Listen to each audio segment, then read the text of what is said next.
అందరికీ నమస్కారం. Welcome to it's TV. ప్రస్తుతం మనతో పాటు ఉన్నారు ప్రముఖ తంత్ర జ్యోతిష్యులు, జ్యోతిష్య సామ్రాట్, జ్యోతిష్య రత్న డాక్టర్ చింతా రుక్మాంగదరావు గారు. జూలై 27న మనకి శని వక్ర సంచారం అవ్వనుంది. మరి దీనివల్ల ద్వాదశ రాశుల వారికి కూడా ఎటువంటి ప్రభావం కలగనుంది, ఎవరికి చాలా మంచి జరగబోతుంది, ఎవరు ఎటువంటి జాగ్రత్తలు తీసుకోవాలి, పరిహారాలు ఏంటి, ఇవన్నీ కూడా గురుగారితో మాట్లాడి వివరంగా తెలుసుకునే ప్రయత్నం చేద్దాం. అంతకంటే ముందు ఇటువంటి ఆధ్యాత్మికపరమైన వీడియోస్ కోసం ఇప్పుడే మన ఛానల్ని సబ్స్క్రైబ్ చేసుకోండి. నమస్కారం గురుగారు. మాతృదేవోభవ, పితృదేవోభవ, ఆచార్య దేవోభవ. ఓం నమో మాందీశ్వరాయ నమః. అందరూ బాగుండాలి, అందరికీ మంచి జరగాలి. గురుగారు, మరి ధనుసు రాశి వారికి ఏ విధంగా ఉండబోతుంది ఈ కాలంలో? ధనుసు రాశికి శనేశ్వరుడు అత్యంత పాపగ్రహం. పాపగ్రహం. అత్యంత పాపగ్రహం. ఈయన ఈ రాశికి అనుకూలించడు. ఈ ధనుసు రాశికి 4వ ఇంట్లో అర్ధాష్టమ శనిగా ఉన్నాడు. గురువు యొక్క చూపుతో అర్ధాష్టమ శని ప్రస్తుతానికి తగ్గింది. 4వ ఇంట్లో గురువు శనేశ్వరుడు రివర్స్ అయ్యాడు. అంటే అర్ధాష్టమ శని ఇప్పుడు ఎఫెక్ట్ ఉండదని అర్థం. గురువు చూస్తున్నాడు, వెనక్కి తిరిగాడు. ద్వితీయ స్థానాన్ని చూస్తాడు, ద్వితీయ స్థానం మళ్ళీ గురువు చూస్తాడు.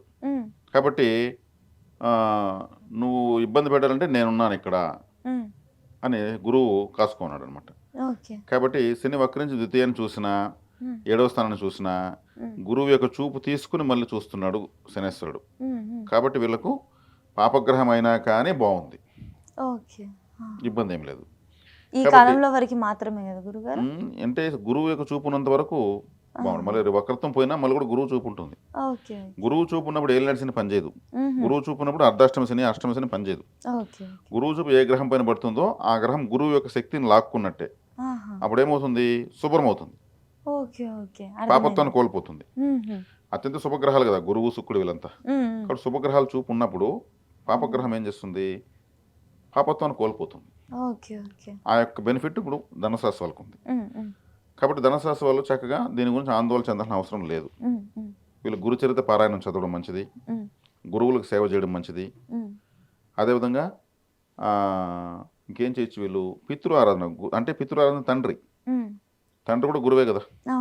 ఇది 9వ స్థానం, కాలపురుషులకు 9వ స్థానం ధనస్సు, అదే తండ్రిని సూచిస్తుంది. కాబట్టి ఇటువంటివన్నీ చేయడం వల్ల ఇప్పుడు గురువు యొక్క బలం వీళ్ళకి పెరుగుతుంది. గురువే చూస్తున్నాడు కాబట్టి శనేశ్వరుణ్ణి, వీళ్ళకు దాన్ని ఎదుర్కొనే శక్తి ఆటోమేటిక్గా వచ్చేస్తుంది. కాబట్టి ఇబ్బంది ఏం లేదు. వీళ్ళకేమి మనము ఆందోళన చెంది పెద్దగా పరిహారాలు కూడా నాకు తెలిసి అవసరం లేదు. చక్కగా ఉంటుంది. అంటే ఇక పరిహారాలు కూడా ఏమక్కర్లంటే ఒకవేళ దానాలు కానీ పూజలు కానీ చేయాలనుకుంటే గురుగారు, దానాలు చేయాలంటే ఏం చేయొచ్చు అంటే వీళ్ళు నల్లని కలర్లో ఉన్న ఆహారం దానం చేయొచ్చు. బ్లాక్ కలర్ ఏం ఆహారం ఉంటుంది? నువ్వులతో చేసిన స్నాక్స్, కేక్స్ ఉంటాయి, స్నాక్స్ ఉంటాయి, అటువంటి దానం చేయొచ్చు. శనివారం రోజు పిల్లలకు పంచిపెట్టచ్చు, తెలిసిన వాళ్ళకి ఇవ్వచ్చు. ఆలయంలో కూడా నైవేద్యం పెట్టి శివుడికి పంచేయచ్చు. నువ్వులతో ఏదో ఒక పిండిలాగా చేస్తారు. నెయ్యి, చక్కెర, నువ్వులు, బెల్లము, నువ్వులు వేసి నెయ్యి వేసి ఒక పదార్థం తయారు చేస్తారు. అటువంటిది కూడా వీళ్ళు పంచచ్చు శనివారం రోజు. అదే శనివారం రోజు వీళ్ళు ఏదైనా పారే నీళ్లు ఉన్నాయంటే నల్లని బొగ్గులు, ఒక 4 నిమ్మకాయలు నెట్టి వదలచ్చు, వాటర్లో వదిలేయచ్చు. నల్లని గుడ్డ ఉంటుంది కదా, బ్లాక్ కలర్ రిబ్బను, ముక్కలు కత్తిరించి నీళ్ళ కలిపేయచ్చు. ఇవన్నీ చేయొచ్చు. కాలభైరవారాధన సహజంగా చేసుకోవచ్చు. అదేవిధంగా ద్వితీయ తృతీయాధిపతి కాబట్టి ఇంట్లో ఎవరన్నా మకర రాశి, కుంభరాశి వాళ్ళు ఉంటే వాళ్ళకి ఏదన్నా వీళ్ళు సపోర్టింగ్ ఉండొచ్చు. అంటే వీళ్ళకి 2వ స్థానము అంటే కుటుంబ స్థానం, 3వ స్థానం సోదర స్థానం. అంటే వీళ్ళింట్లో కదా ఉంటారు సోదరులు. కుటుంబంలో ఎవరైనా మకర రాశి వాళ్ళు, కుంభరాశి వాళ్ళు ఉంటే వాళ్ళకి ఏదైనా వీళ్ళు హెల్పింగ్గా ఉంటానంటే శనేశ్వరుడు ఆటోమేటిక్గా అనుకూలంగా మాట్లాడు. గురువు చూపు కూడా ఉంది కాబట్టి పెద్దగా ఆందోళన చెందాల్సిన అవసరం అయితే ఏం లేదు. వీళ్ళు మోటివేట్ చేసుకుంటూ ఉండాలి. మకర రాశి, ధనుసు రాశి వాళ్ళు వీళ్ళ మోటివేషన్ లేకపోతే వీళ్ళ లైఫ్లో ఏమీ సాధించారు. శనేశ్వరుడితో పని లేదు, గురువుతో పని లేదు, జాతకమే అవసరం లేదు. ధనుసు రాశి వాళ్ళకు మోటివేట్ అవుతూ ఉండాలి అంతే. వీళ్ళు మోటివేట్ చేసుకుని తెలియదు వీళ్ళకు. అంటే పక్కన ఎవరో ఒకరు నువ్వు ఇది చేయగలవు, నువ్వు అది చేయగలవు, నీ వల్ల కాంది లేదంటే వీళ్ళ వల్ల కాందంటూ లేదు. వాస్తవం కూడా ప్రపంచ స్థాయిలో ఏమైనా చేస్తారు వీళ్ళు. ధనుసు అంటే బాణం కదా, అది ఒక వీరుడి చేతిలో ఉంటుంది. వీళ్ళు గొప్ప స్థాయికి వెళ్ళాలంటే ధనుసు రాశికి అధిపతి ఎవరు? గురువు. కాబట్టి ఎవరో ఒకరు మోటివేట్ కావాలి గురువులాగా. అది ఎవరో ఒకరు నువ్వు చేయగలవు అని చెప్తే వీళ్ళు సాధించాలంటే తల్లిదండ్రులు ఏం చేయాలి? పిల్లల గురించి ఎవరైనా వాళ్ళ ఇంటికి వెళ్ళినప్పుడు వాళ్ళకి చెప్పాలి, మా అబ్బాయి వాళ్ళకి అందట్లేదు, వాడు అన్నీ చేస్తాడు, ఇలా చెప్తే అలా చేసేస్తాడు అని చెప్పాలి. అప్పుడు పిల్లలకు నమ్మకం, ఓహో వీళ్ళ ఫ్రెండ్స్కి అంతా మన గురించి గొప్పగా చెప్తున్నారు, నిజంగా మన టాలెంట్ ఉందని ఉంటారు. డైరెక్ట్గా వాళ్ళు చెప్పడం కన్నా ఇంకొకరు చెప్తాం, వాళ్ళు వినంగా వీళ్ళకి ఇంకొకరు చెప్పాలి. కాబట్టి ఇప్పుడు శనేశ్వరుడు కూడా ఇక్కడ ప్రతికూలంగా ఏమి లేడు, అనుకూలంగానే ఉన్నాడు. ఆ అనుకూలతను గురువు ద్వారా వస్తూ ఉంది.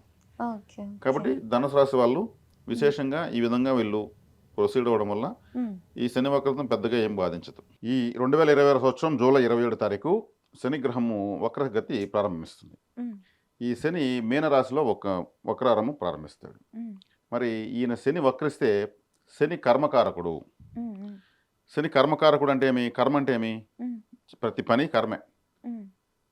మీరు నాతో మాట్లాడడము, నిద్రపోవడము, నడవడము, చనిపోయే వరకు మనిషి ఉన్నటువంటి నడవడిక, ప్రతి సెకను చేసే ప్రతి పని కర్మే. అందుకే ఆయన ఆయుష్కారకుడు అన్నారు. ఒక మనిషి ఆయుర్దాయము ఉన్నంత వరకు అతను చేసే పనులన్నీ కూడా కర్మలే. అవి శుభకర్మలు, అశుభకర్మలు ఉంటాయి.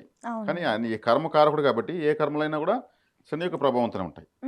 అందుకే ఎవరైనా చనిపోతే ఇతని కర్మ తీరిపోయింది అంటారు.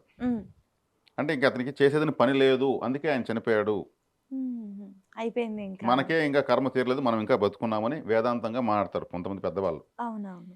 అంటే ఇంక మనకు పని లేదు అంటేనే మనం ఈ శరీరాన్ని వదిలేస్తాం, ఆయుష్ తీరుతుంది. ఏదో చేయాల్సిన కర్మ ఉంది కాబట్టి మనం పుడతాం. ఏ పని చేసే అవసరం లేకపోతే అసలు పుట్టం. వాళ్ళకి పనే లేనప్పుడు మళ్ళీ జన్మ ఎందుకు? జన్మ ఉంటే కర్మ ఉంటుంది, కర్మ ఉంటే జన్మ ఉంటుంది. బుద్ధి కర్మానుసారే, కర్మ జన్మానుసారే, జన్మ కర్మానుసారే. అంటే మన బుద్ధిని బట్టి మన కర్మ ఉంటుంది, మన కర్మను బట్టి మన యొక్క జీవన గమనం ఉంటుంది. మళ్ళీ మన కర్మ బ్యాలెన్స్ ఉంటే మళ్ళీ ఆ కర్మ యొక్క ఫలితాన్ని అనుభవించిన మళ్ళీ జన్మ తీసుకోవాలి. అందుకే జన్మ కర్మానుసారే, కర్మ జన్మానుసారే, బుద్ధి కర్మానుసారే. ఇప్పుడు వివాహానికి వెళ్తాము, పెండ్లికి ఏడుస్తూ వెళ్తామా? ఏడుస్తూ వెళ్తాం. ఒక డెత్ జరుగుతుంది, నవ్వుతూ వెళ్తామా?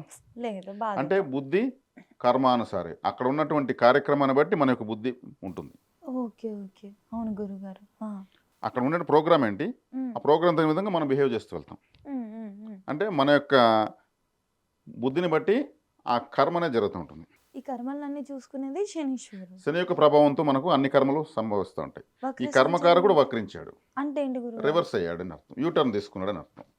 ఇప్పుడు వక్ర సంచారం అంటే రిటర్న్ మళ్ళీ వెనక్కి తిరుగుతాడు. వక్రము అంటే వెనక్కి వస్తున్నాడు అని అర్థం. ఇంగ్లీష్లో చెప్పాలంటే యూటర్న్, రివర్స్. మరి కర్మకారకుడు రివర్స్ అయితే ఏముంటుంది? ఇప్పుడు మనం చేస్తున్న పనుల్లో మనం ఏదో మర్చిపోయినాము, మళ్ళీ వెనక్కి తిరిగి మళ్ళీ ఆ పని చేసుకురావాలి. ఇప్పుడు కొద్ది దూరం వెళ్తాము, కీస్ మర్చిపోతాము, లేదా ఒక ఫైల్ మర్చిపోతాము, ఇంటికి మళ్ళీ తిరుక్కొని ఫైల్ ఎత్తుకెళ్తాం కదా. సేమ్ అట్లే శనేశ్వరుడు కూడా సంవత్సరానికి ఒక 5 నెలలు వక్రిస్తూ ఉంటాడు. 5 months ఒకసారి, సంవత్సరానికి 5 నెలలు కనీసం 4 నుంచి 5 నెలలు ఆయన వక్రంలో ఉంటాడు. ప్రతి సంవత్సరం ఉంటాడు. అది ఏ రాశిలో ఉంటే ఆ రాశిలో వక్రిస్తాడు. ఈ వక్రగమనం ఎలా స్టార్ట్ అవుతుంది? సూర్యగ్రహం నుంచి 5 స్థానం నుంచి 9వ స్థానం మధ్యలో అవుతుంది. సూర్యుడి నుంచి 5వ రాశి నుంచి 9వ స్థానం రాశి వరకు వక్రగమనాలు ఉంటాయి. గురువుకైనా, కుజుడికైనా, శనికైనా. ఇంకా బుధుడు, శుక్రుడు ఆయన కూడా తిరుగుతూ ఉంటారు, వాళ్ళ క్యాలిక్యులేషన్ వేరే ఉంటుంది. ఈ 5 గ్రహాలు వక్రిస్తూ ఉంటాయి. రాహుకేతులు పర్మనెంట్గా వక్రంలో ఉంటారు, రవిచంద్రుడికి వక్రగతి లేదు. ఇది వక్రం యొక్క వివరాలు. ఇప్పుడు కర్మకారకుడు వక్రించాడు అన్నప్పుడు ఏం చేయాలి? సూర్యుడు యొక్క శనిగ్రహం యొక్క కారకత్వాలు ఏంటి? నడక, వాకింగ్ చేయడం శనేశ్వరుడు. అంటే కాళ్ళు అంటే శనేశ్వరుడే. చెప్పులు, షూస్ కావచ్చు, ఇంకేదైనా చెప్పులు కావచ్చు, శనేశ్వరుడే. చీపురు కట్ట ఆయన ఆయుధం. చీపురు కట్టను కూడా ముందుకి వెనక్కి వక్రం చేస్తేనే శుభ్రం అవుతుంది. ఆలయమైనా, హాస్పిటల్ అయినా, ఇల్లు అయినా అదే ఆయన ఆయుధం. అదేవిధంగా శనేశ్వరుడు నలుపు రంగు సూచిస్తాడు, బొగ్గులు సూచిస్తాడు. అందుకే మన సింగరేణి బొగ్గు కార్మికులంతా కూడా శని యొక్క ప్రభావంతో అక్కడ కార్మికులు అవుతారు. శని యొక్క అనుగ్రహం ఉంటే అటువంటి వాటిలో జాబ్ వస్తుంది. ఇంకా ఈ లెదర్ బిజినెస్, చెప్పుల బిజినెస్, తర్వాత ఎత్తుకుంటే ఇంకా కర్షక కార్మిక వర్గాలు, కష్టపడి పనిచేస్తున్న వాళ్ళు అందరూ కూడా, సమాజంలో ఓట్లు వేసే వాళ్ళంతా కూడా శని ప్రభావంతోనే ఉంటారు. ప్రజా తిరుగుబాట్లు, ఇవన్నీ కూడా శనేశ్వరుడే. ఇన్ని కారకత్వాలు ఉంటాయి. మరి ఆయన వక్రించాడినప్పుడు ఏమవుతుంది? కర్మ అన్నాను కాబట్టి, అంటే వృత్తి కారకుడు. కర్మ అంటే వృత్తి కూడా వస్తుంది. వృత్తి కారకుడు కాబట్టి చేస్తున్న వృత్తిలో వీళ్ళు ఆలస్యాలు ఎదుర్కొంటారు. ఇప్పుడు పెట్టిన పెట్టుబడులు కొంతమందికి బ్లాక్ అవుతాయి, కొంతమందికి కర్మ అంటే వృత్తి కోసం చేసే ప్రయత్నాలు ఆలస్యం అవుతాయి. రివర్స్ సైడ్ కాబట్టి కర్మకారకుడు. ఇలా పలు రకాలుగా వాళ్ళ ద్వాదశ రాశులను బట్టి వాళ్ళకు ఉంటాయి ఫలితాలు. కొంతమంది బై బర్త్ పుట్టినప్పుడు 1970లోనో 80లోనో 90లోనో 2000 సంవత్సరంలో ఎంతోమంది పుడతారు కదా, ప్రతి సెకండ్ అవునవును. పుడుతుంటారు. వాళ్ళు పుట్టినప్పుడు శని వక్రంగా ఉన్నప్పుడు పుట్టుంటే, హ్మ్. హ్మ్. ఇప్పుడు శని వక్రించాడు కదా, ఇప్పుడు బాగుంటుంది వాళ్ళకు. ఆపోజిట్ ఉంటది. హ్మ్. అంటే వక్రంగా ఉన్నప్పుడు పుట్టిన వాళ్ళకు శని ప్రతి సంవత్సరం 5 నెలలు వక్రిస్తాడు కాబట్టి 5 నెలలు బాగుంటుంది. ఓకే. వాళ్ళ పుట్టిన జాతకంలోనే వక్రంగా ఉన్నాడు. హ్మ్. ఇప్పుడు మ్యాథమెటిక్స్లో మైనస్ మైనస్ ఏమవుతుంది? ప్లస్. ఇక్కడ వాళ్ళు పుట్టినప్పుడు వక్రంగా ఉన్నాడు, ఇప్పుడు గోచరంలో వక్రంగా వచ్చాడు, వక్రం వక్రం ఏమవుతుంది? సక్రం అవుతుంది. ఓకే. కాబట్టి ఇక్కడ వక్రమైతే అంతా చెడు జరిగిపోతుంది కదా. శనేశ్వరుడు ఎప్పుడు చెడు చేయడు, మర్చిపోయిన దాన్ని మళ్ళీ గుర్తు చేస్తాడు, నేర్పిస్తాడు. ఒక కౌన్సిలర్ అయినా, ఒక ట్రైనరు, ఒక జీవితాన్ని ఇచ్చేటువంటి గ్రహం. గ్రహాలన్నీ జీతం ఇస్తాయి, శనేశ్వరుడు ఒక్కడే జీవితాన్ని ఇస్తాడు. జీతాన్ని ఆయన ఇవ్వడు, అందుకే భయపడిపోతారు ఆయన అంటే. జీతం తాత్కాలికమైనది, జీవితం శాశ్వతమైనది. కాబట్టి శాశ్వతమైనదే ఇస్తాడు. అందుకే కలిగించే దాంట్లో శనేశ్వరుడు అంతటి వాడు లేడు, కష్టపెట్టే దాంట్లో కూడా ఆయన మించిన వారు లేరు. కష్టపడాలంటే ఎవరికైనా భయము, సుఖమే కావాలనుకుంటారు. కాబట్టి ఆ సుఖము ఎలా వస్తుంది? కష్టే పలి, no pain no gain. Flyover ఇలా అనుకుంటే ఇలా అంటే అయిపోతుందా? మనం కష్టపడి వేస్తే ఫ్లైఓవర్ ఇట్లా పోయేది, ఇట్లా దాటేస్తాం. ప్రతి ఒక్కరి జీవితానికి ఒక ఫ్లైఓవర్ వేయాలంటే ఆయన వేస్తాడు. మిగిలిన గ్రహాలు ఏమరుస్తాయి, నీకు ఇట్లే ఉంటుంది లైఫ్ అంతా ఎంజాయ్ చేసుకో అనేసి, డబ్బులు అనవసరం పోతాయి. అప్పుడు శనేశ్వరుడు వచ్చి, డబ్బు ఉంటే నీ విలువ ఎంత, డబ్బు లేకపోతే నీ విలువేంటి, నీ భార్య దగ్గర నీ విలువెంత, నీ పిల్లల దగ్గర నీ విలువెంత, నీ స్నేహితులు నీతో ఎలా ఉంటారు, డబ్బులుంటే ఎలా ఉంటారు, లేకపోతే ఎలా ఉంటారు, అవమానం అంటే ఏమిటి, ఆకలి అంటే ఏమిటి, దౌర్భాగ్యం అంటే ఏమిటి, దారిద్ర్యం అంటే ఏమిటి, నష్టం ఎలా ఉంటుంది, కష్టం ఎలా ఉంటుంది, సుఖం ఎలా ఉంటుంది, మొత్తం నేర్పిస్తాడు ఆయన. అప్పుడు బాధలు కలుగుతాయి. ఇవంతా మామూలు ట్రైనింగ్ కాదు. కాబట్టి అప్పుడు ఏమవుతుంది, మనిషి అన్ని బాధలకు ఒక నిప్పులో పెట్టి ఒక ఇనుప ముక్కను కాల్చి కొట్టి మంచి ఆయుధంగా తయారు చేసి, పదునైన ఆయుధంగా తయారు చేసి సెట్ అవుతుంది, అలా చేసేస్తాడు. కాబట్టి శనేశ్వరుడు లేకపోతే ఎవరు ఉద్ధరించబడరు. అందుకే గ్రహాలన్నింటిలోకి శని భగవానుల వారిని ఈశ్వరత్వం ఇచ్చారు. గురుఈశ్వరుడు, బుధీశ్వరుడు, కుజీశ్వరుడు అని అన్నారు, రవీశ్వరుడు, చంద్రీశ్వరుడు అంటారు. ఒక్క శని భగవానులను మాత్రమే శనేశ్వరుడు అంటారు. ఆయనకి ఆ శక్తి, ఆ యొక్క వరము పరమేశ్వరుడు ఇచ్చాడు. ఈ గ్రహాలన్నీ కూడా తాత్కాలికమైన ఫలితాలు ఇస్తాయి. కాబట్టి మనకు ఒక ఆర్మీ ఆఫీసర్ అయినా స్ట్రిక్ట్గానే ఉంటాడు, ఎవరికైనా సరే ఏమైనా నేర్పిస్తాడు. వాళ్ళకి అన్నీ నేర్పించి వాళ్ళకి ఆయుర్దాయాన్ని కూడా ఆయనే ఇచ్చేది. ఇప్పుడు ఆయుర్దాయం అన్నాను కాబట్టి, ఒక వారంలో చనిపోయే వ్యక్తి రాబోయే నెలలో కలెక్టర్ అవుతాడంటే ఏం చేయను? అతను చనిపోయేది వారానికి, అతను కలెక్టర్ అవ్వాల్సిన నెల తర్వాత, 7 రోజుల తర్వాత అతనికి బ్రీతింగ్స్ లేవు శ్వాస పీల్చుకోవడానికి, అంటే ఆయుర్దాయం లేదు ఇక్కడ. ఈ ఆయుర్దాయం ఉంటే ఏమైనా అవుతారు. కాబట్టి అన్నిటికన్నా గొప్పది ఆయుర్దాయం. ఆయుష్ లేనప్పుడు మన ఒంటి నిండా వజ్రాలు ఏం ప్రయోజనం? ఈ చేతికి ఏదో గాయం అవుతుంది, దీనికి వజ్రాలు బ్రాస్లెట్ వేసినా అనుకో, ఆ గాయం తగ్గుతుందా? టించర్ వేస్తే, మందు వేసి, ఇంజక్షన్ వేసి తగ్గుతుంది. ఇది నేర్పిస్తాడు శనేశ్వరుడు. కాబట్టి మేము ఎన్నో కష్టాలు పడితే ఈరోజు ఈ స్థాయిలో ఉన్నాము అని పెద్దవాళ్ళు చెప్తుంటారు. ఆ కష్టాలని ఎవరు నేర్పించారు? శనేశ్వరుడు వచ్చి నేర్పించి ఆ స్థాయికి వచ్చేసాడు వాళ్ళని. అలా కష్టాలు పడితేనే ప్రతి 10 రూపాయలను కూడా ఆలోచించి ఖర్చు పెడతారు. ఆ కష్టాలు పడకపోతే డబ్బు విలువ తెలియదు, జీవితం విలువ తెలియదు.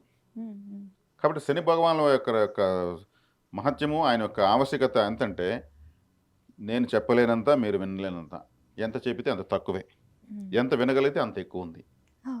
అది శని భగవానుల వారు. కాబట్టి ఇక్కడ శనేశ్వరుడు అంటే ప్రపంచానికి ఆధారమైన. ఇప్పుడు కాళ్ళు అని చెప్పాను శనేశ్వరుడు అంటే, కాళ్ళు లేకపోతే మనం ఏం మనుగడ సాగిస్తాం? ఏమీ చేయలేము. ఆయుష్ అని చెప్పాను, ఆయుష్ లేకపోతే ఏమి? ఇలా పుట్టి అలా చనిపోతే మళ్ళీ ఎందుకు ఆ జన్మ? కాబట్టి ఈయన గురించి నువ్వు నన్ను శని పట్టినావు, శని కాలు పెట్టినట్టు పెట్టావు, శని అని ఏకవచనంతో మాట్లాడకూడదు. ఆయన్ని అలా అనడానికి రైట్స్ మనకి ఎక్కడున్నాయి? మన ఆయుర్దాయం ఆయన, మనమేమో తీసిపడేసి కేవలంగా మాట్లాడుతూ ఉంటాం. అసలు మనిషికి శుక్ర మహర్దశ అన్న ఉంది అనుభవించాలి, గురు మహర్దశ ఉంది అనుభవించాలి, ఇంకేదో బిర్యానీ తినాలంటే ఆయుర్దాయం, ఆరోగ్యం కావాలి. ఇది లేకుండా మిగతా అన్నీ ఉండి ప్రయోజనం లేదు. కాబట్టి ఈ విలువ సూక్ష్మంగా ఆలోచిస్తే శని భగవాన్ అని ఎప్పుడు ఏకవచనంతో ఎవరు పిలవరు, ఆయన ఇంకా ఇష్టపడతారు. శని భగవాన్ వారి యొక్క బలహీనత ఒకటి ఉంది. ఆయన తైలాభిషేకాలకు బానిస కాదు, అసలు స్పందించడు. మరి శనికి తైలాభిషేకం చేసుకుంటూ ఉంటారు, దానికి స్పందించడు ఆయన. ఉమ్, ఆయన ఇంకేదో నల్లని ఒత్తులతో దీపాలు పెడుతూ ఉంటారు, ఆ, దానికి స్పందించడు. ఆ. సేవకు శనేశ్వరుడు బానిస. సేవ దాన ధర్మాలు ఇలాంటి వాటికి. ఓకే. సేవ చేయాలి, ఎవరికి చేయాలో వాళ్ళకి చేయాలి. ఉమ్, ఆ సేవ చేస్తే ఆయన అనుగ్రహిస్తాడు, ఈజీ. ఉమ్, కాలభైరవ ఆరాధన చేస్తే శని అనుగ్రహిస్తాడు, వీధి కుక్కలకు ఫుడ్ పెట్టడం వల్ల ఓకే. అనుగ్రహిస్తాడు. ఉమ్, కాబట్టి కాలభైరుడు ఎవరు? ఉమ్, శనేశ్వరుడు గురువు, ఓకే. ఈయన కాలభైరుడు శిష్యుడు. ఉమ్, మరి శిష్యుడే ఇంత పవర్ఫుల్గా ఉంటే ఉమ్, గురువు ఇంకెంత పవర్ఫుల్గా ఉంటాడు? అవునవును గురుగారు. ఉమ్, కాబట్టి ఇక్కడ కాలభైరవ ఆరాధన అష్టకం ఒక 8 నిమిషాలు చదువుకోవడము, ఉమ్, వీధి కుక్కలకు ఫుడ్ పెట్టడం వల్ల ఉమ్. శనేశ్వరుడు అనుకూలంగా మారుతాడు, అంటే తీవ్రతను తగ్గించుకుంటాడు.